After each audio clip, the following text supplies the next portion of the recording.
சந்தோஷமா வச்சுப்பேன்ப்பா. ஐயோ, என்னைய சந்தோஷமா வச்சுக்கிறது? இப்ப நான் ரொம்ப சோகமா இருக்கிறேன். Because still you are not my friend. நான் சொல்லட்டுமா, எப்போதும் நம்ம ஏஜ்ல மட்டும் ஃப்ரெண்ட்ஸை வச்சுக்காது.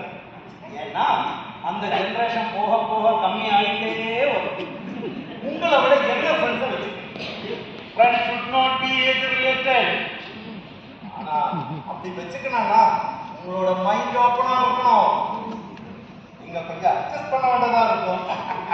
Excellent excellent. அதாவது நாளையில இருந்து நான் ரோட்ல இறங்கி பசங்களோட பம்பரோட விளையாடுறேன். அந்த மாதிரி ஆசையெல்லாம் நிறைய உண்டு. ஆனா அங்க போனா அவங்க சேர்த்துக்க மாட்டாங்க. நீங்க அங்க போய் அவங்க அட்வைஸ் எல்லாம் பண்ணக்கூடாது. பம்பரத்தை இங்கே பிடிக்கணும், அங்கே பிடிக்கணும்.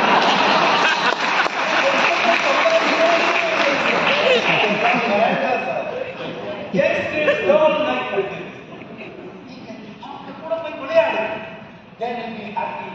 கண்டிப்பா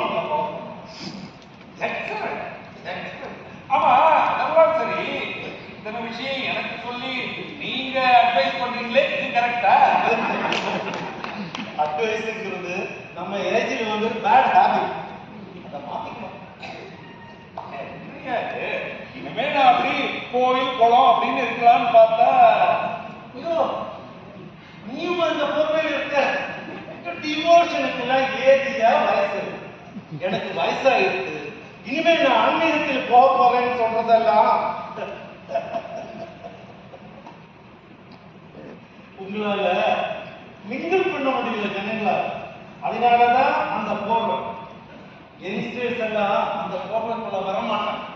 இங்க வாங்க, ஜாதி மதங்களை எல்லாம் மறந்துட்டு மனுஷனோட மனுஷனா மனசிலாக மக்களோட மக்களாக இருக்கு. அதான் தெய்வத்தோடு இருக்கிற மாதிரி.